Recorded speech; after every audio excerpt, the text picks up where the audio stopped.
Friends, आज हम लोग देखने वाले इस वीडियो में फ्रांस की राज्य क्रांति जो कि 9th क्लास के एनसीईआरटी में दिया गया है। ठीक है, क्योंकि हर एग्जाम के लिए खासकर बीपीएससी टीचर का जो एग्जाम देने वाले हैं टीआरई 4.0 उन लोग के लिए बहुत ही यूजफुल साबित होने वाला है। तो आइए हम लोग बिना देरी किए इसको शुरू करते हैं। आप किसी भी एग्जाम में बीपीएससी की तैयारी कर रहे हैं आप लोग, तो उसके लिए बहुत ही उपयोगी साबित होने वाला है। किसी भी एग्जाम की आप तैयारी कर रहे हैं, किसी भी प्रतियोगी परीक्षा के लिए, तो आइए हम लोग इसको देखते हैं। अंत तक देखना है और वीडियो कैसा लगा कमेंट करके बताइएगा। तो ये देखते हैं फ्रांस की राज्य क्रांति 1789 में 16वां लुई 16वां। लुई किसको कहते हैं? वहाँ के जो शासक होते हैं, राजा होते हैं, उनको लुई के नाम से हम लोग जानते हैं। लुई के नाम होते हैं लुई 1, लुई 3, लुई 14 भी फेमस है। लुई 14 क्या कहता था? आई एम द स्टेट, मैं ही राजू कहता था। तो ये फ्रांस का जो अंतिम राजा हुआ वो लुई 16 हुआ। ठीक है, तो इसको याद रखना है। तो देखते हैं फ्रांस की राज्य क्रांति 1789 में लुई 16 यानी लुई 16वां के शासन काल में हुआ था। इस समय फ्रांस में सामंती शासन व्यवस्था थी। 14 जुलाई 1789 क्रांतिकारी ने बास्तिल कारागिरी के फाटक को तोड़कर बंदियों को मुक्त कर दिया। ठीक है, उसमें कितने बंदी थे? तो टोटल तो 7 आदमी थे। ठीक है, 7 बंदी थे, तो उनको वो लोग छुड़ा लिए। तब से 14 जुलाई को फ्रांस के राष्ट्रीय दिवस के रूप में फ्रांस का राष्ट्रीय दिवस कब मनाया था? तो 14 जुलाई को फ्रांस के राष्ट्रीय दिवस के रूप में मनाया था। समानता, स्वतंत्रता और बंधुत्व का नारा ये फ्रांस की राज्य क्रांति के देन है। हम लोग या कोई भी कंट्री जो भी अडॉप्टेड की है, समानता, स्वतंत्रता और बंधुत्व का नारा जो दिया गया था वो फ्रांस की राज्य क्रांति के समय दिया गया था। ठीक है, तो इसको याद रखना है। मैं ही राज्य हूँ, बोले थे ना, मैं ही राज्य, आई एम द स्टेट, और मेरे शब्द ही कानून है। ये कथन किसका है? तो लुई 14वां का कथन है। इसको याद रखना है, बार बार एग्जाम में पूछते कंफ्यूज करता है। ठीक है, कि राजा की न्यायिकता एवं सुरक्षाचारिता पर अंकुश लगाने के लिए फ्रांस में पार्लियामान नामक संस्था थी। कौन सी थी? तो फ्रांस में पार्लियामान नामक संस्था थी जिसकी संख्या 17 थी, जिसका गठन न्यायालय के रूप में किया गया। न्यायाधीशों का पद कुलीन वर्ग के लिए सुरक्षित होता था। हम लोग जानते थे कितने स्टेट में बटा हुआ था? तो ये 3 स्टेट में बटा हुआ था, पादरी, कुलीन और सामंती में था। कुलीन करते राजा को और पादरी क्लर्जी जो चर्च में होते थे, और यह पद कर्मानुगत बना दिया गया था। कर्मानुगत होता था। कर्मानुगत मतलब मेरे बाद मेरा बेटा, मेरे बेटे के बाद मेरा पोता, ऐसे रहेगा। वर्साय के शीश महल का निर्माण किसने किया था? तो लुई 14वां ने करवाया था वर्साय के शीश महल का निर्माण। वर्साय को फ्रांस की राजधानी लुई 14वां ने बनाया था। लुई 14वां ने फ्रांस की राजधानी बनाया था। किसको? वर्साय को। लुई 16वां 1774 में फ्रांस की गद्दी पर बैठा।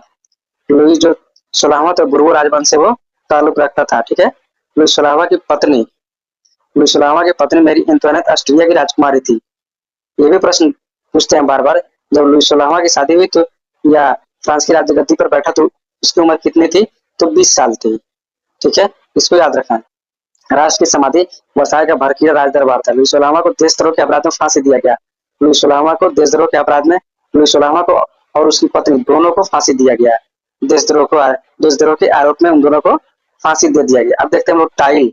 टाइल एक प्रकार का भूमिकर्ता। ठीक है, और टीथे एक प्रकार का धार्मिक कर्ता जिस चर्च को देना पड़ता था। ठीक है, टाइल दोनों में डिफरेंस थोड़ा समझते हैं। टाइल, ठीक है, टाइल मतलब लुई 16वां से क्या होगा? लुई 16वां जो सीधा राजा को दिया जाता था, और टाइल क्या प्रकार? तो एक प्रकार का धार्मिक कर था। तो इन दोनों में डिफरेंसेस हम बता दिए हैं।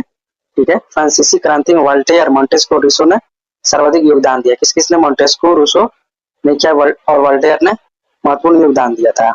वोल्टेयर चर्च का विरोधी था। वोल्टेयर क्या था? ये चर्च का विरोधी था, चर्च को मानता ही नहीं था, चर्च को तोड़ ही देता था। रूसो फ्रांस में प्रजातांत्रिक शासन पद्धति का समर्थन करता था। सोचो की अपेक्षा एक सिंह के शासन का उत्तम वोल्टेयर ने कहा था। ठीक है, 100 चूहों की अपेक्षा एक सिंह का शासन उत्तम है। किसने कहा था? तो वोल्टेयर ने कहा था ये बात। ठीक है, सोशल कॉन्ट्रैक्ट रूसो एवं लेटर्स ऑन इंग्लिश की वोल्टेयर की रचना है। सोशल कॉन्ट्रैक्ट किसका है? तो रूसो का। लेटर्स ऑन इंग्लिश की रचना किसका है? तो वोल्टेयर का है। कानून की आत्मा थी, स्पिरिट ऑफ लॉस की रचना मोंटेस्क्यू ने की थी। एवं सरकार के 3 अंगों, कार्यपालिका, विधायिका और न्यायपालिका को अलग रखने विषय को बताकर शक्ति वृत्तिकरण का सिद्धांत दिया था। फ्रांस की क्रांति का सबसे महत्वपूर्ण नारा समानता था, जिससे मध्यम वर्ग ने आगाज किया था। स्वतंत्र एवं बंधुत्व भी क्रांति का नारा था। 18वीं शताब्दी में फ्रांसीसी समाज 3 भागों में बटा हुआ था। ये प्रश्न पूछा था बीपीएससी टीचर में, कितने भागों में बटा हुआ था? तो 3 भागों में बटा हुआ था, अर्थात श्रेणी में बटा हुआ था। प्रथम स्टेट में कौन थे? तो ये पादरी होंगे। प्रथम स्टेट में कौन से होंगे? तो ये पादरी होंगे प्रथम स्टेट में। द्वितीय स्टेट में कुलीन या विजातीय वर्ग, जबकि तृतीय स्टेट में इसमें देश की 90% जनता थी। इसमें वकील, टीचर सब कोई इसी में थे, और उन्हें सभी प्रकार के कर देने पड़ते थे जबरदस्ती। इस वर्ग में व्यापारी, डॉक्टर, वकील, जज, अध्यापक, शिक्षक लेखक, किसान और मजदूर सभी शामिल थे, मतलब देश के 90% लोग इसमें शामिल थे। तीसरे स्टेट में, सबसे लास्ट का स्टेट में, ठीक है। फ्रांस की राज्य क्रांति के समय फ्रांस की मुद्रा लिवरे थी, जो बाद में बंद कर दिया गया था। तो प्रश्न पूछता है, फ्रांस के राज्य क्रांति के समय फ्रांस की मुद्रा क्या थी? तो ये लिवरे थी, इसको याद रखना। स्टेट जनरल के अधिवेशन की शुरुआत 5 मई 1789 को हुई। स्टेट जनरल के अधिवेशन की शुरुआत कब हुई? तो 5 मई 1789 में हुई। नाप तौल दशमलव प्रणाली की किसका देना है? तो ये नाप तौल के दशमलव प्रणाली का देन किसका है? तो फ्रांस का देना है, नाप तौल और दशमलव प्रणाली का सिद्धांत। सांस्कृतिक राष्ट्रीयता का जनक हार्डर को माना जाता है। सांस्कृतिक राष्ट्रीयता के जनक किसको माना जाता है? तो हार्डर को माना जाता है, याद रखना है। नेक्स्ट देखते हैं हम लोग नेपोलियन का जन्म। नेपोलियन के बारे में थोड़ा देख लेते हैं। नेपोलियन का जन्म 15 अगस्त 1769 को कार्सिका द्वीप की राजधानी अजासियो में हुआ था, ठीक है। नेपोलियन के पिता का नाम कार्लो बोनापार्ट था। नेपोलियन पिता का नाम क्या था? तो कार्लो बोनापार्ट था।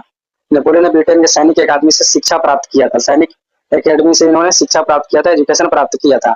1796 में नेपोलियन ने इटली में ऑस्ट्रेलिया के प्रमुख को समाप्त कर दिया। फ्रांस में डायरेक्टरी शासन का अंत 1799 फ्रांस में डायरेक्टरी शासन का अंत कब हुआ? 1799। मतलब नेपोलियन 1799 में प्रथम काउंसिल बना और 1802 में जीवन भर के लिए काउंसिल बना। कौन? नेपोलियन। 1804 में नेपोलियन फ्रांस का सम्राट बना। फ्रांस का सम्राट कब बना? नेपोलियन 1804 में बना था। आधुनिक फ्रांस का निर्माता नेपोलियन को माना जाता है। नेपोलियन की पत्नी जीजे फाइन को तलाक देकर ऑस्ट्रेलिया की राजकुमारी मोरिया लुइसा से शादी किया था, ठीक है। नेक्स्ट देखते हैं हम लोग। नेपोलियन ने सर्वप्रथम इंग्लैंड के बनियों का देश कहा था। नेपोलियन ने इंग्लैंड को बनियों का देश कहा था। किसने? नेपोलियन ने कहा था इंग्लैंड को बनियों का देश कहा था। ट्राफालगर का युद्ध 21 अक्टूबर 1805 को इंग्लैंड और नेपोलियन के बीच में हुआ था। ट्राफालगर का युद्ध हुआ था 21 अक्टूबर 1805 को इंग्लैंड और नेपोलियन के बीच में हुआ था, ठीक है। नेपोलियन ने बैंक ऑफ फ्रांस की स्थापना 1800 में की। नेपोलियन ने बैंक ऑफ फ्रांस की स्थापना 1800 में किया था।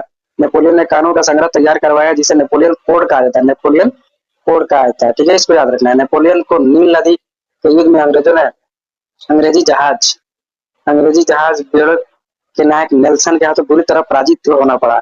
यूरोप के राष्ट्रों ने मिलकर 1813 में नेपोलियन को लिपिजिक नामक स्थान पर हरा दिया। उसे बंदी बनाकर एल्वा के टापू पर भेज दिया, परंतु वह एल्वा से भाग निकला और पुनः फ्रांस का सम्राट बन गया, ठीक है। अंततः मित्र राष्ट्रों की सेना ने क्या हुआ?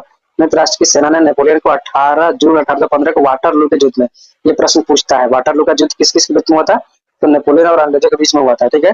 मित्र राष्ट्र के बीच में तो 18 जून 1815 को वाटरलू के युद्ध में पराजित किया और उसे बंदी बनाकर सेंट हेलेना द्वीप पर भेज दिया, जहां 1821 में उसकी मृत्यु हो गई। नेपोलियन को लिटिल कारपोलर के नाम से जाना जाता है। नेपोलियन को लिटिल कारपोलर के नाम से जानते हैं। नेपोलियन के पतन का कारण उसका रूस पर आक्रमण था। नेपोलियन पतन का कारण क्या था? तो उसका रूस पर आक्रमण करना था। इंग्लैंड के वाणिज्य एवं व्यापार का बहिष्कार करने के लिए नेपोलियन ने वहां द्वीपीय व्यवस्था का सूत्रपात किया था। वियना कांग्रेस समझौता के तहत यूरोप के राष्ट्रों ने 1815 में फ्रांस के प्रभुत्व को समाप्त किया, ठीक है। नेक्स्ट देखते हैं हम लोग। हाँ, तो ये वीडियो आप लोग कैसा लगा कमेंट करके बताइए, ठीक है। आप लोग कोई भी एग्जाम आने वाला हो, भविष्य की हम अच्छी कामना करते हैं कि आप लोग अच्छी जगह पे पहुंचिए। Best of luck. वीडियो पसंद है लाइक कमेंट और शेयर कीजिए और सब्सक्राइब कीजिए, साथ ही बेल आइकन भी दबा दीजिएगा, ठीक है। फिर हम लोग मिलेंगे नेक्स्ट वीडियो में, तब तक के लिए इतना ही। जय हिंद।